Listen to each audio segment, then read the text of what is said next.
Okay, what's up everybody? I hope you're all doing good. Zack, Mwekassa, the Black Warrior. Most vicious puncher Africa's ever known.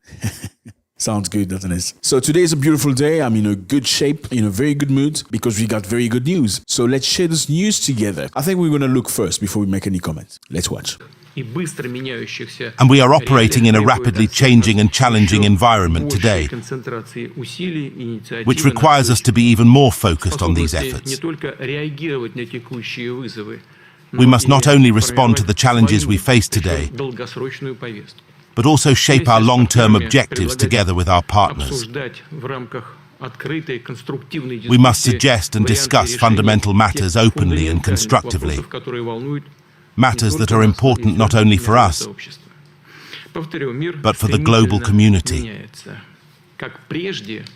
Let me emphasize, the world is rapidly changing, and there will be no business as usual in politics, economics, or anywhere else.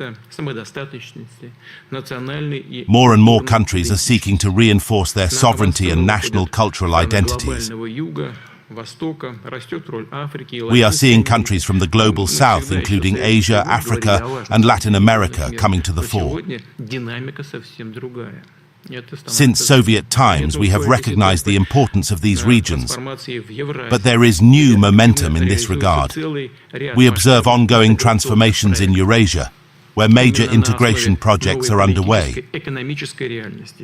It is based on this new economic reality that we witness the emergence of a multipolar world order.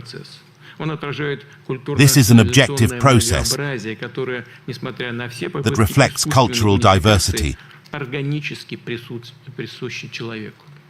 despite efforts to standardize.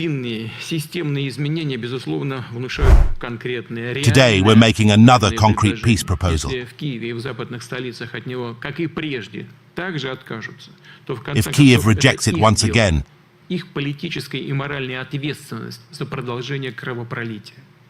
it's their decision to continue this bloodshed. The situation on the ground will continue shifting, and not in favor of the Kiev regime, and the conditions for negotiations will change accordingly.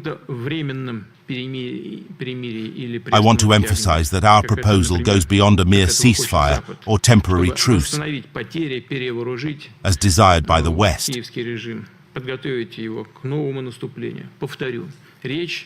Who aims to rearm the Kiev regime. Our aim is not to freeze this conflict, but to bring it to a definitive end.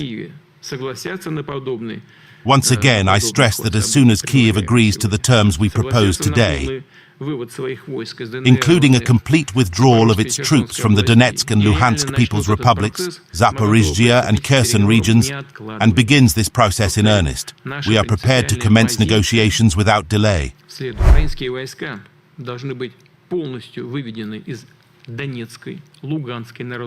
These principles are quite straightforward. Ukrainian troops must be completely withdrawn from the Donetsk and Luhansk People's Republics, as well as the Kherson and Zaporizhzhia regions. I want to emphasize, from the entire territory of these regions within their administrative boundaries, as they existed at the time they were incorporated into Ukraine. As soon as Kiev announces its readiness for such a decision and begins the actual withdrawal of troops from these regions, as well as officially notifies about renouncing plans to join NATO, we will immediately, literally in the same minute, issue an order to cease fire and begin negotiations. I repeat, we will do this without delay, and we will simultaneously guarantee the unhindered and safe withdrawal of Ukrainian units. Of course, we would like to hope that such a decision, regarding the withdrawal of troops, non-aligned status, and the initiation of dialogue with Russia, on which Ukraine's future existence depends, will be made independently in Kyiv, based on the current realities and genuine national interests of the Ukrainian people, and not under Western directives, although there are certainly significant doubts about this. The recent elections in the European Parliament have demonstrated that European politicians tolerate the humiliation they face from the United States, which has been exploiting Europe. They force them to buy their expensive gas, by the way, which in Europe is 3 to 4 times more expensive than in the USA. Now the United States wants Europe to increase arms supplies to Ukraine and imposes sanctions against European economic operators arbitrarily.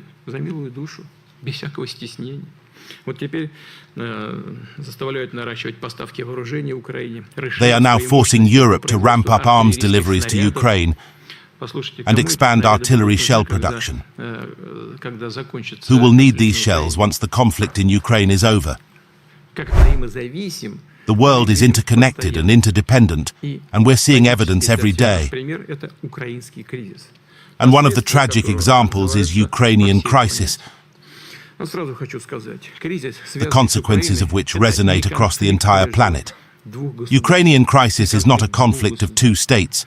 It's not a conflict of 2 countries, not a conflict of 2 peoples caused by some problems between them. If that were the case, there would be no doubt that Russians and Ukrainians, united by shared history, culture and spiritual values, along with 1 million familial ties, would have found a way to solve all problems and all the differences in a peaceful manner. But the situation is different. The roots of this conflict are not in bilateral relations between the 2 countries. The events in Ukraine are a direct result of global and European developments at the end of the 20th and the beginning of the 21st century. Aggressive, brazen, and completely reckless policies that the West has been implementing all these years, long before the special military operations started. The Western countries have frozen Russia's assets and current reserves.